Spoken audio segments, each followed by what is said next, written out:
Bapak Ibu yang berbahagia, 5 tahun yang lalu sampai hari ini para kiai, saya masih sering keliling ke beberapa lapas dan hampir ke seluruh Indonesia.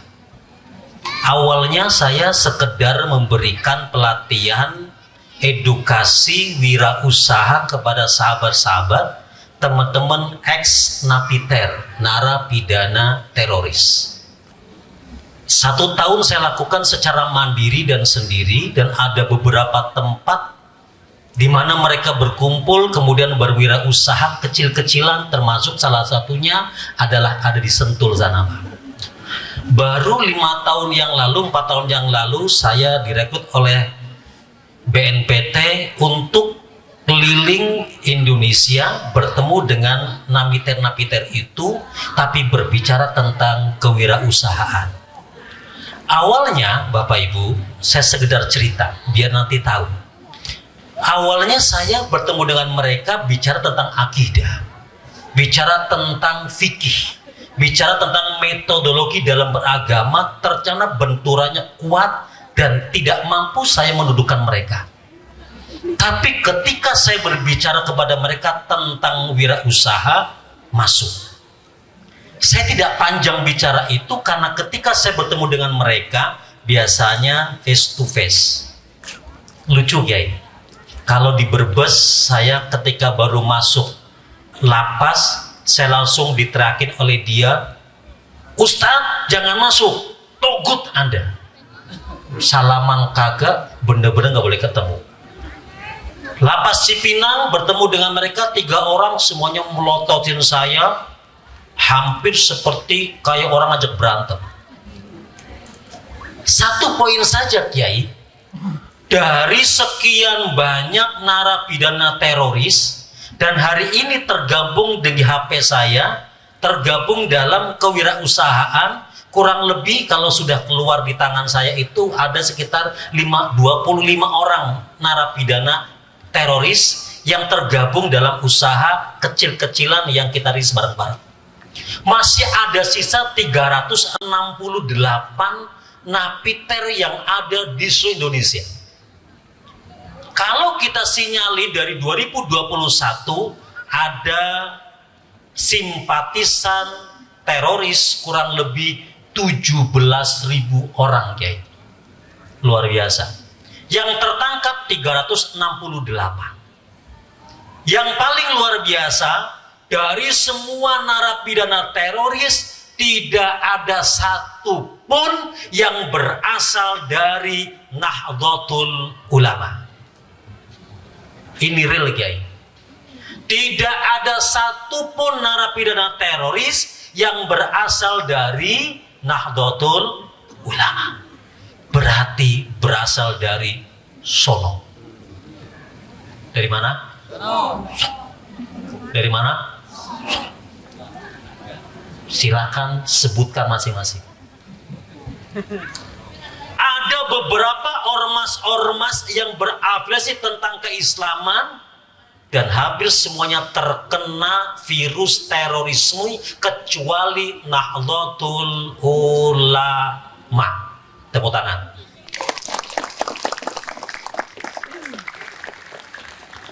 Kenapa? Karena ternyata betul ini banyak dipertanyakan oleh negara-negara luar negeri. Kenapa Indonesia yang terdiri dari ribuan pulau, bahkan penganut agamanya berbeda-beda, etniknya berbeda, kulturnya berbeda, culture-nya berbeda, metodologinya dalam berdialog pun berbeda, berbeda sekian hebatnya, bahkan bahasanya pun berbeda, tetapi hari ini mampu terangkai dalam satu bangsa, satu bahasa, dan satu apa lagi? Satu nusa, satu bangsa, satu bahasa. Kenapa? Maka jawaban saya standar saja. Jawaban saya ketika saya ditanyakan oleh teman-teman di Singapura, teman-teman di Hong Kong, bahkan kemarin 1 tahun yang lalu Di Cina saya dipertanyakan, kenapa Indonesia aman? Maka jawaban sederhana, karena mayoritas penduduk Indonesia itu anggota dari organisasi keislaman yang bernama Nahdlatul Ulama.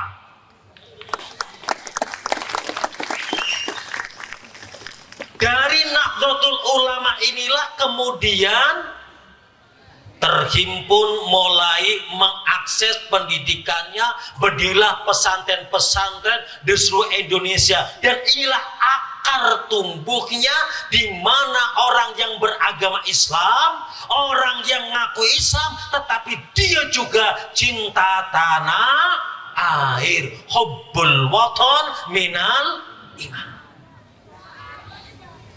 Maka kalau panjenengan, kalau Anda pingin negara Anda aman, pingin negara Anda seperti ini, maka dirikanlah organisasi seperti NU. Coba lihat, negara-negara Islam itu punya problem yang luar biasa. Arab itu mayoritasnya adalah Wahabi. Tetapi ternyata upaya untuk menyatukan negara Arab tidak mudah. Kalau toh ada negara yang aman, ada Mamlakatul Arabiyah As-Saudiyah, harus ditegakkan dengan tirani. Berapa ulama-ulama yang menentang yang harus digantung, kemudian dihilangkan dan tidak muncul kembali. Betul? Betul? Berapa negara-negara yang punya anggota agama Islam yang banyak, tapi ternyata perang. Yang perang itu bukan karena perbedaan tentang keislaman, sama mereka juga Wahabi, Salafi, di antara mereka saling berantem dan ribut. Kenapa? Karena metodologi beragama mereka adalah ingin menguasai dan memerintah di negaranya masing-masing, maka ribut setiap tahun. Tapi Indonesia, sok lihat, siapapun presidennya kita dukung. Setuju?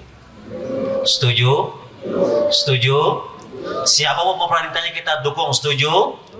Itulah khasnya Nahdlatul Ulama. Bapak Ibu, Ustadz, apakah munculnya terorisme itu satu bikin-bikinan negara? No. Saya lihat dengan mata kepala saya sendiri, Pak Kiai. Ada di antara anak bangsa yang berkeyakinan bahwa membom itu adalah jihad. Saya tanya, Mas, sampean kenapa ngebom? Karena jihad, Pak Ustadz. Kenapa katakan jihad? Iya, membunuh orang kafir itu adalah jihad. Nah, kalau ada sahabat Anda, sesama orang muslim yang terbunuh bagaimana? Oh, orang yang terbunuh tanpa sengaja dan dia muslim, dia syahid, Ustaz. Ada lagi di antara teman-teman itu yang ke Batam, Kiai. Berhari-hari, berbulan-bulan di sana ninggalin anak-anaknya. Ngapain mereka? Jihadul mal. Cari duit, Kiai. Dengan cara apa? Ngerampok orang Cina Singapura yang tinggal di Batam. Ada di mana? Tuh. Apaan di mana? Dirampok duitnya, kemudian dikirim ke pusat. Ada lagi, ada orang anak Bandung, nih penjaranya dia sekarang di yang di Depok, di Parung. Kerjanya skimming, Kiai. Kerjaannya nyolong duit pakai internet. Dia bikin kartu kredit palsu, dia ambil KTP orang, dia palsukan namanya, palsukan tanda tangannya. Hari itu dia bisa memalsukan KTP yang banyak. Kerjaannya pinjem duit. Pinjem duit, ojol dia pinjemin sekian, dikumpulkan duitnya, kirim untuk jihad. Kemarin saya bicara dengan 15 anak muda. 15 anak muda yang ketangkep di Bandung dan sebagian lagi di Bekasi, guys. Ini luar biasa. Ada sekolah di Bekasi kota itu, mohon maaf, bukan NU. Setahu saya itu Muhammadiyah, setahu saya. ada satu alumninya ikut untuk berangkat ke Suriah. Jadi ketangkap 15 orang berangkat ke Suriah. Salah satunya orang Bekasi.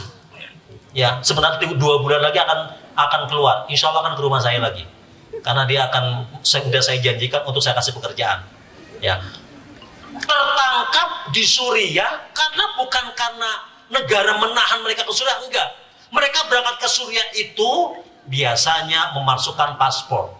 Ini kasihan guys, ada haji kemarin nggak bisa berangkat haji, udah tua umurnya guys, 58 tahun, gagal berangkat haji gara-gara paspornya terindikasi sebagai teroris. Ternyata paspornya ini dipakai untuk berangkat ke Suriah, dipalsukan. Kan kejam itu. Berangkat ke Suriah 15 orang, sampai Suriah ternyata ini 15 orang itu dipental. Ada yang ke sini, ada yang ke sini, ada yang ke sini. Lucunya lagi, pisah organisasi, pisah kelompok. Kelompok itu saling berperang. Lucu nggak lo? Jadi dari sini dijemput ke sana, ini jemput ke sana. Nah, kelompok-kelompok ini saling berperang. Mereka bingung. Lah kira-kira saya mau jihadin siapa? Kok ternyata malah kami diajak perang lawan si A, dia benar-benar si kelompok A. Itu ada teman saya yang di sana bingung mau lawan yang sono, ada temannya lagi. Saking bingungnya akhirnya mereka ingin pulang. Nggak pulang, nggak bisa-bisa. Akhirnya nyerahin diri. Karena nyerahin diri, dipulangkan oleh pemerintah Indonesia, langsung dijebloskan ke penjara. Jangan sampai itu terjadi pada kita semuanya. Didik anak kita di pesantren Nahdlatul Ulama. Pastikan kiainya NU, pastikan ustadznya NU, pastikan bahwa kanan kiri kita adalah NU. Ciri-cirinya gampang. Tahlilan, masjidnya ada beduknya. Terima kasih. Wassalamualaikum warahmatullahi wabarakatuh.